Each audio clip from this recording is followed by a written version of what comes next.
بسم اللہ الرحمن الرحیم۔ السلام علیکم ورحمۃ اللہ وبرکاتہ۔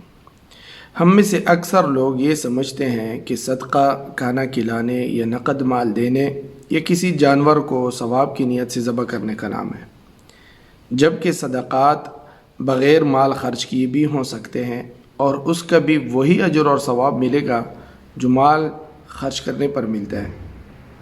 میرا یہ مطلب ہرگز نہیں کہ مالی صدقات سے آپ رک جائیں، بلکہ صدقات کی دوسری قسم کی طرف توجہ بھی دلانا مقصود ہے۔ بعض لوگوں کے پاس مال نہیں ہوتا تو وہ ان صدقات سے بالکل بھی غافل نہ رہیں، جس سے ہم بالکل سراسر غافل ہیں یا اس کو اجر اور ثواب کا باعث ہی نہیں سمجھتے۔ حدیث شریف میں ہے کہ آدمی کے اندر 360 جوڑ ہیں، اس لیے ضروری ہے کہ ہر جوڑ کی طرف سے روزانہ ایک صدقہ کیا جائے۔ صحابہ کرام رضوان اللہ علیہم اجمعین عرض کیا، یا رسول اللہ، اس کی طاقت کس کو ہے کہ 360 صدقات روزانہ کریں؟ نبی کریم صلی اللہ علیہ وسلم نے فرمایا کہ مسجد میں پڑی تھوک یا کوئی گندگی کو ہٹا دو، یہ بھی صدقہ ہے۔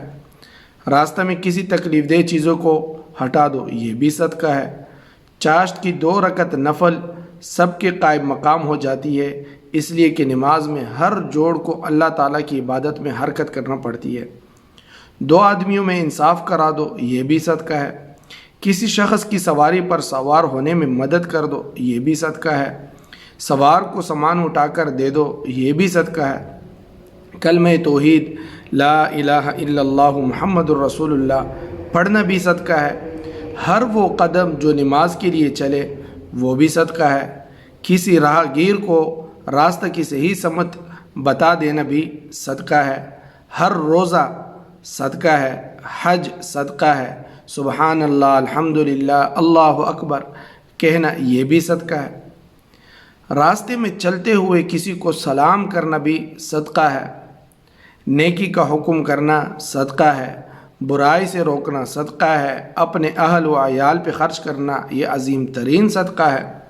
کمزور لوگوں کی دلجوئی کرنا یہ بھی صدقہ ہے۔ ہر نیکی چاہے دیکھنے میں وہ حقیر ہو لیکن ثواب میں صدقہ ہے۔ مسلمان بھائی سے مسکراتے ہوئے ملنا یہ بھی صدقہ ہے۔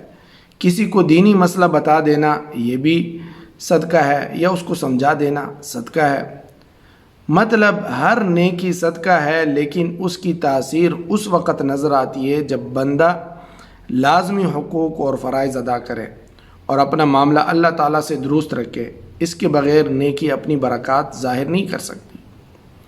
اس لیے مذکورہ تمام نیکیاں جو صدقہ میں شمار کی گئی ہیں، ان میں وزن اور تاثیر پیدا کرنے کے لیے ضروری ہے کہ ہم اللہ تعالیٰ کی ہر نافرمانی سے بچیں اور اللہ تعالیٰ کے ساتھ ہمارا معاملہ درست ہو۔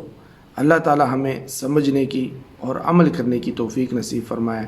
والسلام علیکم ورحمۃ اللہ وبرکاتہ۔ دوستو، صادق ٹی وی کو سبسکرائب کرنا مت بھولیے، ویڈیو کو لائک کریں، شیئر کریں اور کمنٹ سیکشن میں اپنے رائے کا اظہار